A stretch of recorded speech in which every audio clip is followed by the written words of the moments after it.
Eto pa mga kababayan ko, mainit na balita to ngayon mga kababayan ko Congress mga kababayan ko nagsampa na rin ng reklamo kay Quiboloy. Ay matindi po ito mga kababayan dahil susunod na itong pag-uusapan natin na to ay medyo mainit-init dito sa mata ng media ngayon. Sa mata ng taong bayan. And imagine that mga kababayan ko, itong susunod na topic natin ay medyo bumubulusok sa init mga kababayan. Opo, totoo po ang sinasabi ko dito. Bumubulusok po sa init dahil Kongreso pinapatawag na si Quiboloy. Matindi po ito. Ito po, panoorin natin mga kababayan ko.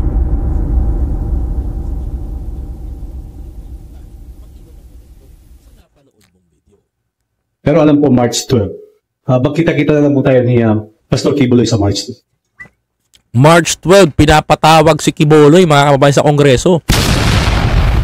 Aaten kaya si Quiboloy dito? Humarap siya sa Kongreso, humarap siya sa Senado. Humarap siya sa Kongreso, humarap siya sa Senado. Init nito Lalo na sa mga pagdinig kaugnay ng mga kasong ito. Ito ang apela ng mga kongresista sa religious leader na si Apollo Quiboloy matapos magsalita at akusahan ng pamahalaan ng Pilipinas ng pakikipagsabuatan sa Estados Unidos upang siya'y makuha at umano'y patayin. Alam mo, napakalaking kasinungalingan nun. Alam niyo kung bakit? Nagtataka ako dito, no? Sino kaya nagpipid dito kay Quiboloy? Ba't na brainwash ng ganito? FBI? Kukunin si Quiboloy? Ba't nga ba? Kasi may kaso naman talaga siya dun Matagal na pala yun. Tinuligsari ng makabayang black lawmakers ang naging pahayag nito laban sa kababaihang biktima ng umano'y pang-aabuso ni Quiboloy. Ayon sa religious leader, hinahabol siya ng mga babae dahil sa kanyang kayamanan. Hinahabol daw si Quiboloy ng mga babae dahil daw sa kanyang kayamanan. Worse. Tuloy, yan dahilan niya na yan. Di pasado talaga sa akin ngayon yan. Tuloy. Ako po ay hindi nag-asawa.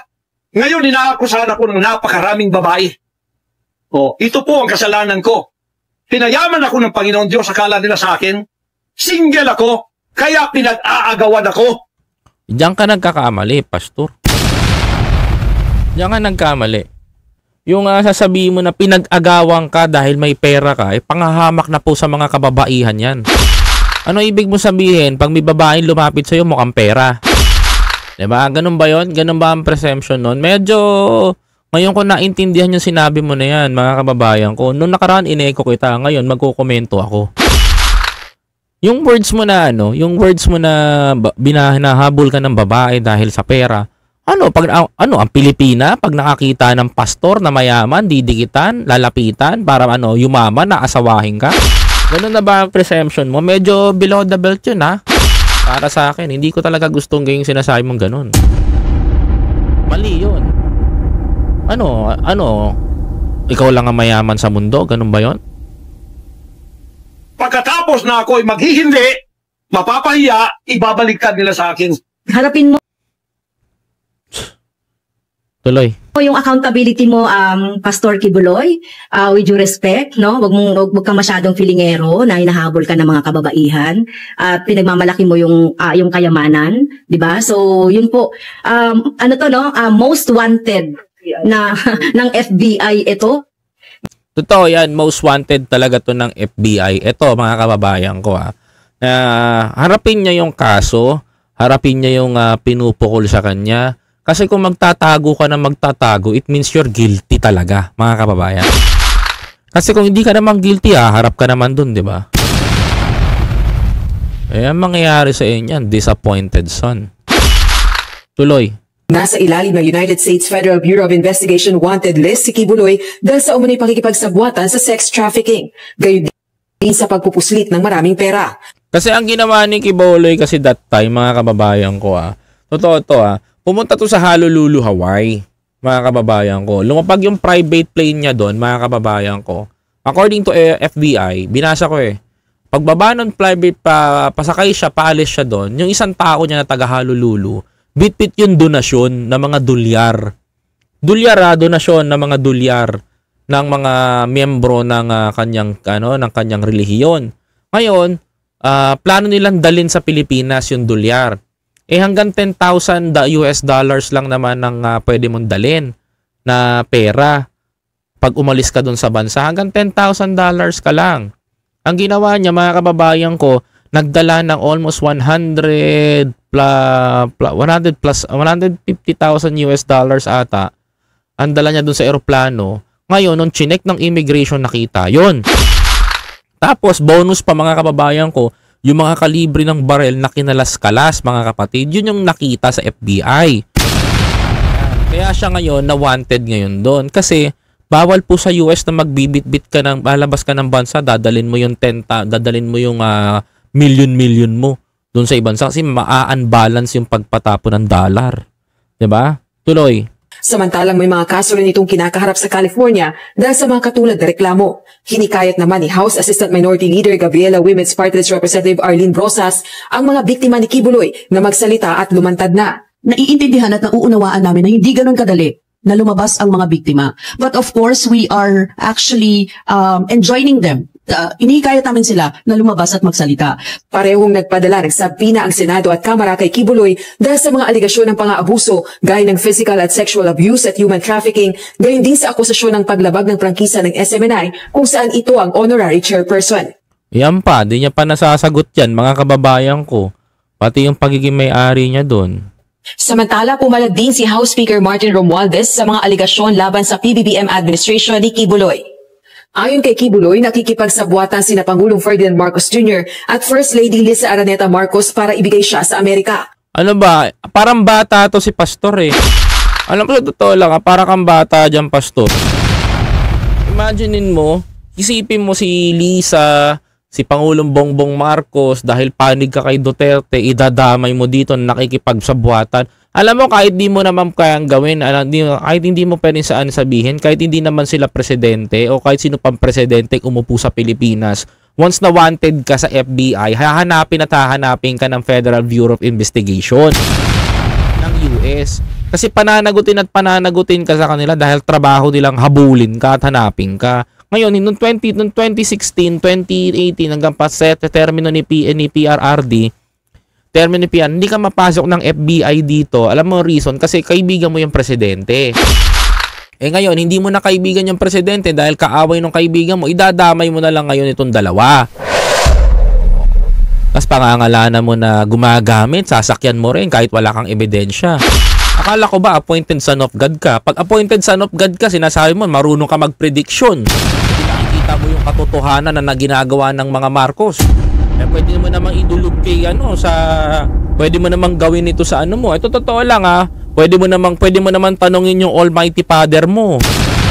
'Di ba? Pwede mo namang tanongin si Almighty Father kung talaga bang ito akin lang to opinion ko to. I'm very balanced. Pwede mo naman tanongin si Almighty Father kung gumagamit ba si Marcos Jr. Tapos labasan mo na ebidensya.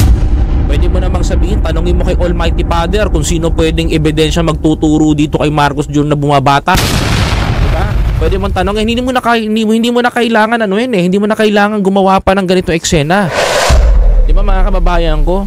Because kung ikaw nga mga kababayan ko, di ba, nagsasabi mo nga, tonight, the Almighty Father ay binigyan tayo ng isang presidente, Gibo Chodoro, di ba? Bumunta si Gibo doon, nag-predict ka na. Yung prediction mo, mga kababayan ko, nangyari ba? Hindi, disappointed pa rin. Di ba? Ano ngayon ang nangyari? Kasi kung ikaw talaga, kung sasabihin mo, kung ikaw talaga anak ka ng Diyos at ikaw ang appointed son dito sa Pilipinas, yun ang sasabihin ko kung ikaw talaga ay appointed son, I'm sorry to tell this, Pastor. No, kung ikaw talaga ang appointed son, bakit hindi mo matanong kay Almighty Father kung sino ba talaga nagsusupply ng droga at na ibinibintang mo kay Marcos Jr.? 'Di ba? Kasi until now, paratang, 'di ba? Puro paratang. Walang sinabi kundi paratang. Walang katapusan na paratang. Di tanungin mo kay Almighty Father kung ikaw talaga ang anak ng Diyos. 'Di ba? Kung ikaw talaga ang anak ng Diyos, kung ikaw si appointed son, na ika nga nila na katumbas ng kaluluwa ni Kristo sa bansa na to. Tanong mo kay Almighty Father kung sino nagsusupply ng droga, sino ba talaga ang tunay na smuggler, at sabihin mo sa kanya, sino? Tanongin mo kay Almighty Father kung sino talaga ang pwedeng magturong matinding ebidensya. Kasi imposible naman, di ba? Kung si Almighty Father nga alam ang buhay ng lahat ng tao, di nakakapag-connecta ka pa doon You said, galing ka na doon sa kaharian ng Diyos ng thousands of years. Eh bakit na? Hindi mo mapatunayan kung sino ang nagsusupply sa kanila na ibinibintang mo.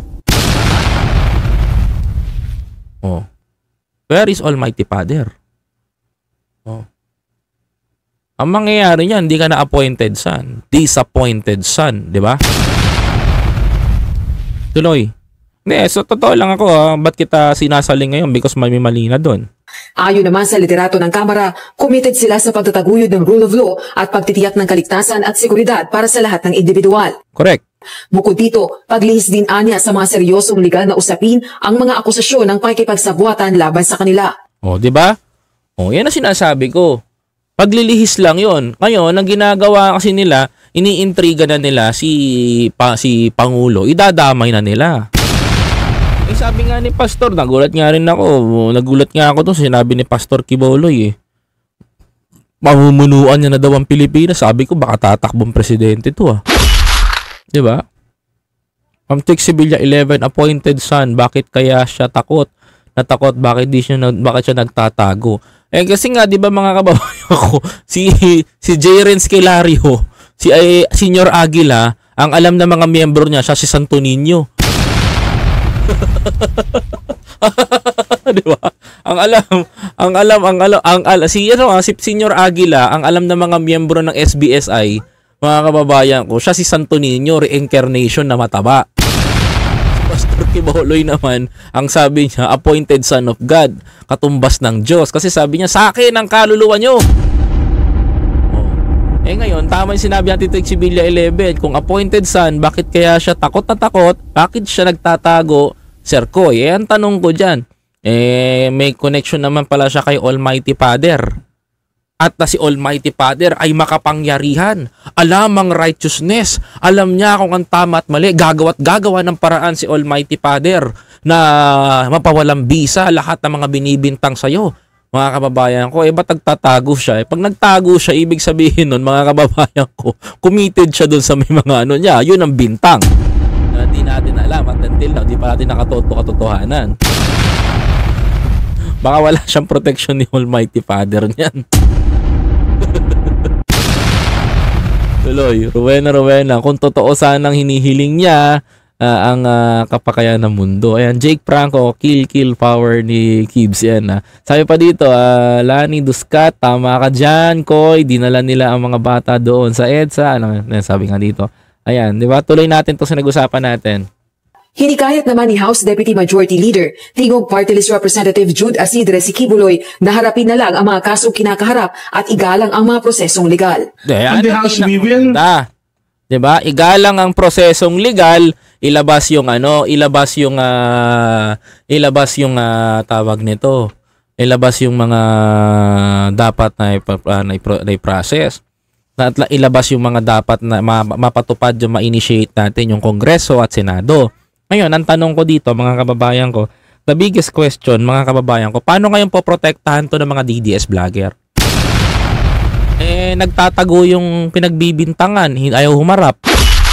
Diba? O, pinagpatanggol nyo, meron pa ako napanood. Baptist po ako ha. O, Baptist ka pala eh. Alam mo pala yung totoo, kung Baptist ka, alam mo yung sinasabi ni Quiboloy. Tama ako? Kung Baptist ka, ang ibig sabihin, kapag Baptist ka, alam mo yung sinasabi ni Quiboloy. Ibig sabihin to, kinampihan mo si Quiboloy, naniniwala kang appointed son of God si Quiboloy. Ako, sabi ko sa inyo, ang gusto ko sa ginagawa ni Quiboloy, yung ginagawa niyang pagcha-charity, yung ginagawa niyang pagtulong sa mga mamamayan, sa mga mahihirap, wala akong doubt dun. Kasi nagawa niya yung pagtulong sa taong bayan gamit ang pera na kanilang nalilikom. Diba? Tama ako. Kaya yun ang gusto ko kay Quiboloy. Pero yung sasabihin mo na siya ang appointed son of God at katumbas siya ni Kristo, hindi ako maniniwala doon. May isang ang relihiyon na sinabi na si Kristo ay ang kanang kamay ng Diyos Ama at si kapatid na ganito ang kaliwa. Ay hindi naman ako maniniwala lalo doon. Dahil hindi naman pwede ang tao ay katumbas na maging anghel at si Kristo ay pwedeng maging katumbas ni Quiboloy. Dahil kahit saan nyo banggitin sa Biblia, wala pong pangalang Quiboloy at yung kapatid na sinasabi ko. Oh, yan ang katotohanan. mga kababayan ko. 'Di ba? It's hard to believe, but mga kababayan ko, never akong maniniwala na ang isang tao, mga kababayan ko, ay magkakatawang si Kristo ay muling magkakatawang tao para sumanib kay Quiboloy. Hindi ako maniniwala doon. Maniniwala ako sa mga nagawa niya magaganda, pero yung pagdating sa Biblia at paniniwala, hindi talaga ako papabor.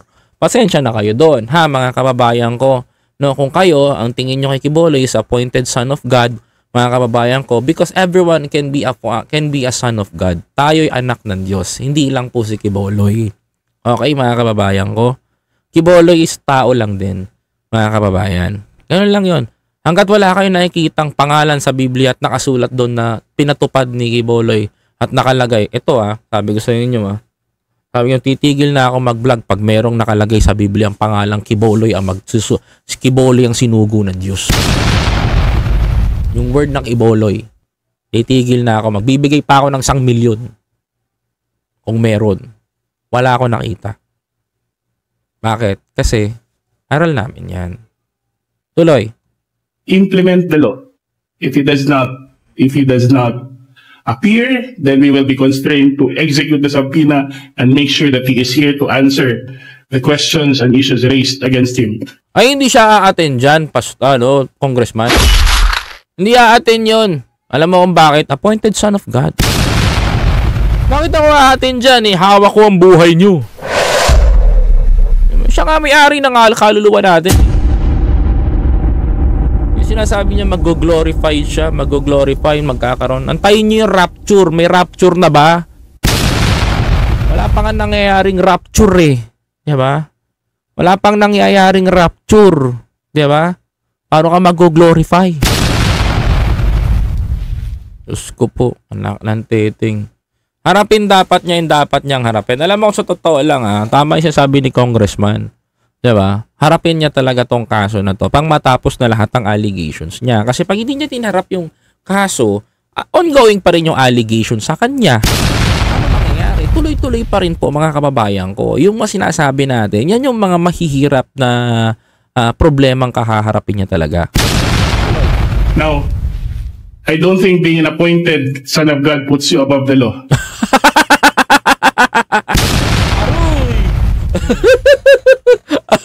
Okay na ako dun.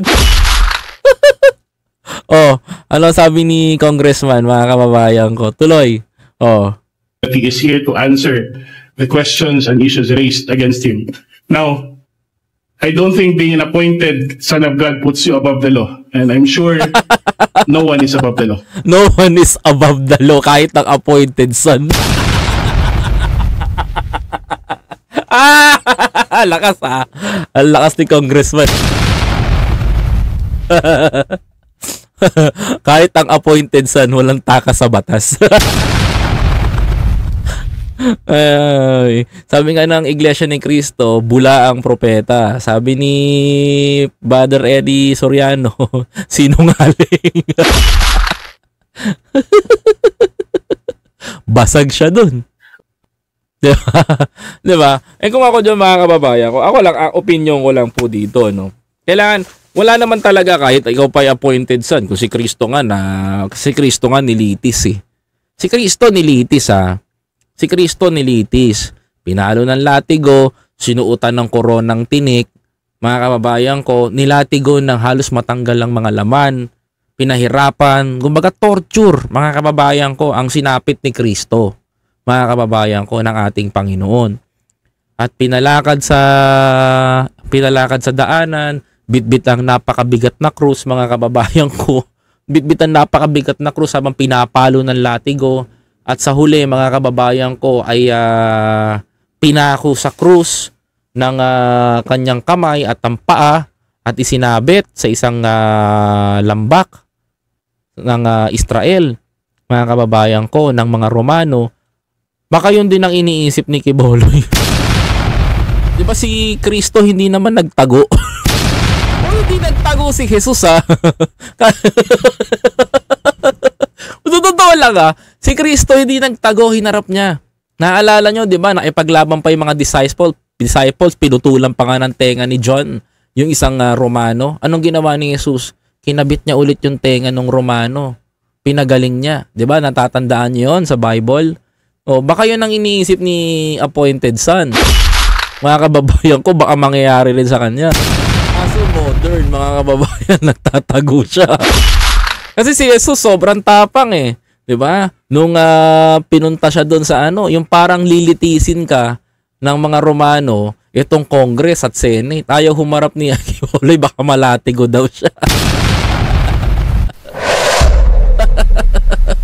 Baka ganun kasi. Kasi si Jesus, mga kababayan ko, dinanas niya lahat ng hirap. Ayaw gawin ni appointed. Ano kaya meron? Bakit ayaw niya gawin? Doon ako nagtataka, mga kababayan ko.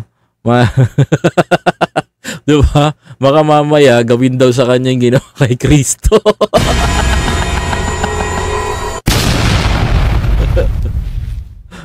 Diba, mga kababayan ko? Baka natatakot.